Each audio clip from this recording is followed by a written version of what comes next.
Maraming mga netizens at fans ni Chris Aquino ang natouch sa mensahe niya para sa yumaong talent manager at head ng Dreamscape Philippines na si Deo Endrinal. Ayon sa kwento ni Chris, since nang umalis siya sa ABS-CBN noong 2016 hanggang pumanaw si Deo Endrinal ay hindi sila nag-uusap. Umabot ng 8 years ang kanilang tila tampuhan na ayon kay Chris ay pinagsisihan niya. Sinabi ni Chris na mali ang pagkakaroon ng pride at sa halip na maging maganda ang relasyon nila ni Deo ay tila nasira pa ito. Ikinuwento ni Chris na 16 years niyang nakasama si Deo Endrinal sa ABS-CBN na siyang tumayong manager nito.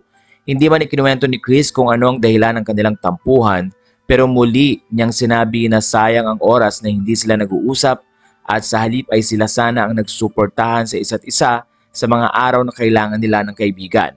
Malaki ang naging parte ni Deo Endrinal sa buhay at career ni Chris sa ABS-CBN dahil sobrang nakilala si Chris at sumikat ng gusto bilang TV host at actress.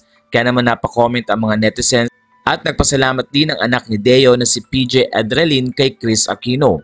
Narito naman ang comments ng mga netizen. Gratitude goes a long way. You were only the third choice for Game Ka Na Ba but it made you the queen of Philippine game shows. I oftentimes heard some artists from ABS-CBN thanking him on their shows.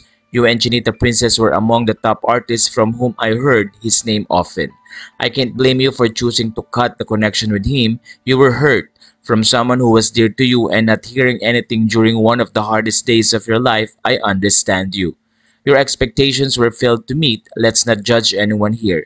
They have their stories to tell and where they are coming from to reach those decisions. But what more important was that it left you with realization. Nonetheless, he had shaped the success of many ABS-CBN artists and that was his purpose on earth. Grabing kurot sa puso ng mensahe mo, Miss Chris. Lesson talaga yan, huwag pairali ng pride sa taong mahal mo. Ang bata pa ni Sir Deo, no more pain, rest in peace, Sir Deo.